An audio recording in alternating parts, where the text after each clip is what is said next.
Thế là chủ đã trẻ còn chia chân đầu bé nè.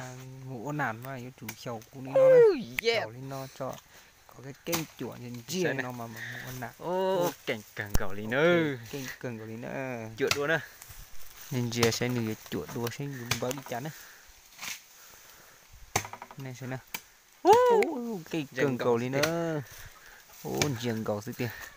Ô giờ con này trẻ xe đi xe xem nào. Chung cô nữa câu này chơi cưng của lý nữa. Chùa một con giường cầu thế xem nào. Chuột đua nè. Yeah.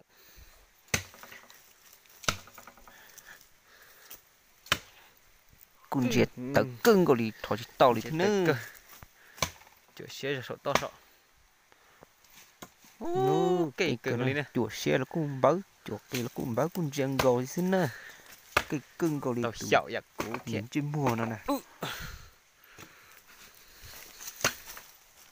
Chuột đua này.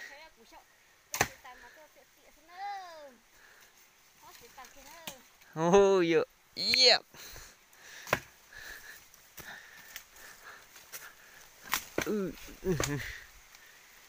Chị